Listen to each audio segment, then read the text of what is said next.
Moim projektem dyplomowym jest koncept i opracowanie graficzne gry Bolt Hill z działającym prototypem.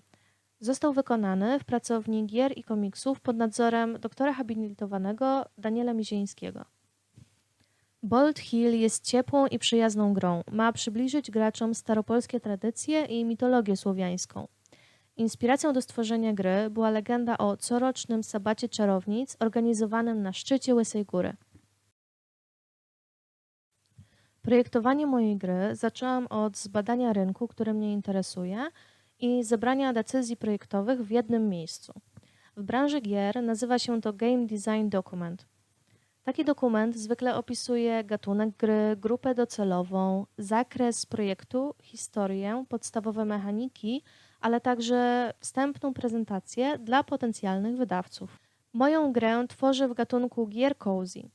Jest to stosunkowo nowy gatunek, który zdobył na popularności w trakcie pandemii.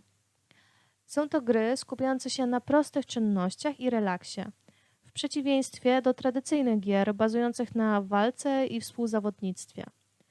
Takie gry dają poczucie bezpieczeństwa i spokoju, przez co pomagają w walce ze stresem. Mają tworzyć poczucie ciepła za pomocą mechaniki, ale także stylu graficznego i nienachalnego interfejsu. W mojej grze zastosowałam się do tych założeń przez bajkowy projekt graficzny, spokojną, niezobowiązującą historię i proste, powtarzalne mechaniki. Elementy mechanik cozy, z których korzystam w moim koncepcie, to brak nagłości i konieczności. Gracz może zdecydować, co chce robić w danym momencie. Wewnętrzna motywacja gracza. To motywacja nieuzależniona od nagród czy poczucia zwycięstwa. Taka motywacja bazuje na wewnętrznej potrzebie skończenia rozpoczętej pracy i czerpaniu przyjemności z prostych czynności, takich jak łowienie ryb. W mojej grze taką mechaniką jest zbieranie ziół, roślin i magicznych przedmiotów, katalogowanie ich oraz w późniejszej wersji gry tworzenie z nich wywarów. Gracz, jeżeli jest tym zainteresowany, może uzbierać wszystkie możliwe zioła w grze, za co dostanie ukryte osiągnięcie. Kolejnym elementem jest poczucie przynależenia do społeczności. Dlatego w moim koncepcie stworzyłam wiele interesujących postaci, z którymi możemy rozmawiać. W przyszłości chcę zaimplementować kluczową mechanikę pomagania, to znaczy przynoszenia przedmiotu, którego dana postać potrzebuje, by przejść dalej do kolejnych części mapy. Bolt Hill w polskiej wersji Łysa Góra opowiada historię dziewczynki imieniem Marysia, która pobiera nauki u swojej babci, by w przyszłości zostać szeptuchą. By nią zostać i wybrać się na sabat czarownic, główna bohaterka musi wykazać się sprytem, zaradnością, a przede wszystkim dobroczynnością. Akcja gry dzieje się w Dzień Kupały. Jest to magiczny czas, w którym świat ludzki i świat demonów słowiańskich przenikają się. I niektóre z demonów są w stanie przejść do naszego świata. W pobliskiej wsi na dachu jednej z chat usiadło licho i sprowadza nieszczęście na mieszkańców domostwa. Zadaniem głównej bohaterki jest pozbycie się licha. Marysia zostaje wyposażona przez babcię w kryształ soli, który pozwala jej zaglądać w świat demoniczny, oraz grymuar, dziennik, w którym może kumulować swoją magiczną wiedzę. Następnie wyrusza na przygodę. Mapa gry jest zainspirowana okolicami Łysej Góry i przedstawia je w miniaturowej skali. Na szczycie góry znajduje się klasztor w swojej XVII-wiecznej odsłonie. Po drodze na szczyt możemy napotkać statuę Emeryka i wał kultowy. Pobliska wieś nazywa się Nowa Słupia, a pobliskie ruiny są zainspirowane zamkiem w Rębowie. Grę zaczynamy we wnętrzu chatki, gdzie poznajemy dwie postacie – babcię i Wiła, udomowionego demona, który w świecie rzeczywistym jest czarnym kotem mieszkającym w chatce, ale w świecie demonicznym widać jego prawdziwą postać. Nie lubi ludzi, ale ciepło pieca sprawia, że utrzymuje ciebie i babcię przy życiu. Po wyjściu z chatki spotykamy dwa pomniejsze demony, które blokują nam przejście. Domownika i Kikimorę. Jest to duo skrzatów domowych. Czasem słychać ich szepty w świecie rzeczywistym. Za drobną opłatę w postaci pieczywa bądź plastra miodu opiekują się domem. Skrzaty urządziły strajk i po przyniesieniu im ciasta ustępują z drogi. Kolejnym demonem, jakiego napotykamy, jest utopiec. Jest to stary rybak, który utonął w pobliskim jeziorze po zjedzeniu halucynogennej jagody. Jest on serdecznym, ale troszkę grubiańskim staruszkiem. Lekko śmierdzi i jest oślizgły, jak wodorosty. Dla niego musimy odnaleźć halucynogenną jagodę. Po tym utopiec zasypia i na drugą część strumyka możemy przeskoczyć po jego brzuchu. Kolejnym demonem, którego spotykamy, jest żytnia baba, inaczej rusałka. Jest to kapryśny demon, żyjący pośrodku pola, z charakteru przypomina starszą siostrę. Spotykamy ją, gdy się opala. Po rozmowie z żytnią babą odkrywamy, że jest zafascynowana ludźmi z pobliskiej wsi i tak jak oni chciałaby wziąć udział w obrzędach nocy kupały, ale nie umie pleść wianków. Po przyniesieniu splecionego wianka rusałka jest zachwycona i mówi nam, jak możemy odegnać licho. W pobliżu są nawiedzone ruiny, przy których rośnie bez. Roślina niezwykle mroczna i niezbędna do odstraszenia licha. Po jej zdobyciu musimy wrócić do Nowej Słupi, gdy będzie już ciemno, bo wtedy wszyscy wyjdą nad rzekę, aby świętować noc kupały. Więc wybieramy się do ruin w poszukiwaniu bzu i w lesie napotykamy kolejnego demona. Jest nim Leszy. Jego głos brzmi jak szeleszczenie liści. Ciężko go zrozumieć. Mówi staropolszczyzną i czasami używa słów, które nie są dla nas zrozumiałe. Twarz ma przykrytą jelenią czaszką, a ubrany jest w strój z trawy i starych liści. Jest starym, ale dzięki temu bardzo mądrym demonem. Podróżuje po lesie, podpierając się laską. Lubi opowiadać zagadki. Zadaniem, które nam daje, jest przetłumaczenie starosłowiańskich run na język współczesny. W tym pomaga nam babcia. Gdy dochodzimy do ruin, spotykamy osławionego upiora. Okazuje się, że był on kiedyś miejscowym szlachcicem, który wyjechał na wojnę, pozostawiając w budującej się jeszcze posiadłości swoją żonę i dzieci. W czasie jego nieobecności posiadłość została zaatakowana przez Tatarów i rodzina szlachcica zdecydowała się zamurować w ścianach zamku dla bezpieczeństwa.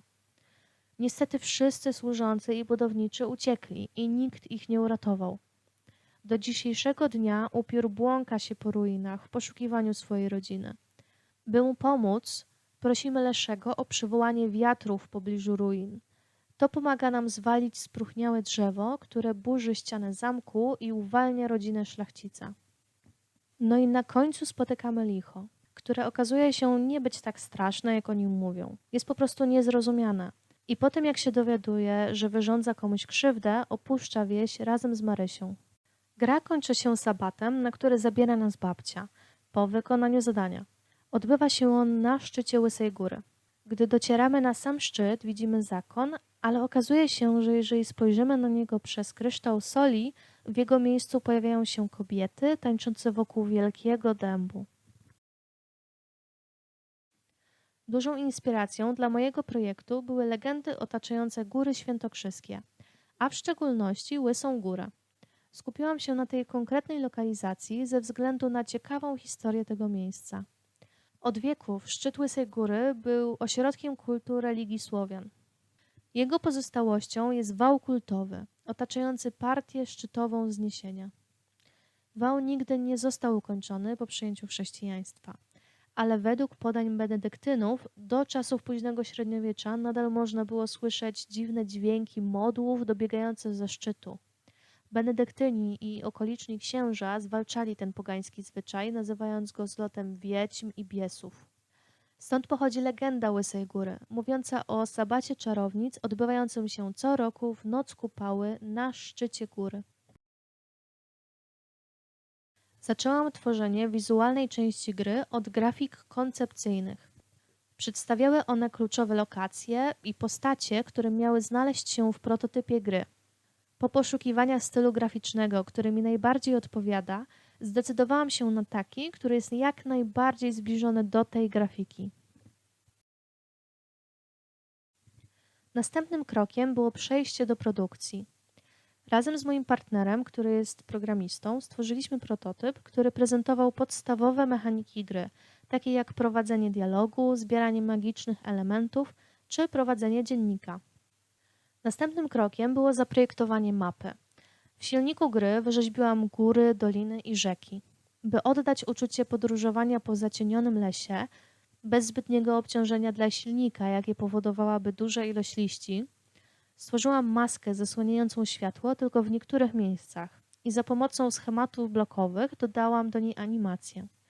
Podobną animację, ale bazującą na normal mapach, wykorzystałam przy tworzeniu materiału wody.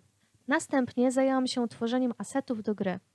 Na załączonym wideo prezentuję proces tworzenia przerośniętych muchomorów. Zaczynam od zaprojektowania prostych modeli 3D w programie Maya. Ilość poligonów w takim modelu nie może być za duża, by nie obciążać zbytnio silnika gry. Potem rozkładam siatkę UV i otwieram ją w Photoshopie. Tam maluję teksturę w technice Digital Paintingu.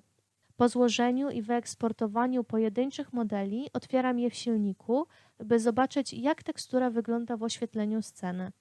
Do tego muszę stworzyć oddzielny materiał. Nanoszę poprawki, reimportuję modele i mam gotowe asety do umieszczenia na scenie. Każdy model w grze stworzyłam w podobny sposób. W przypadku tworzenia modeli i postaci korzystam z poprzednio przygotowanych ilustracji referencyjnych. Taki model, w odróżnieniu do zwykłych modeli statycznych, powinien być idealnie symetryczny i mieć więcej poligonów w miejscach zgięć. By animować moje postaci, skorzystałam z narzędzia Adobe Mixamo.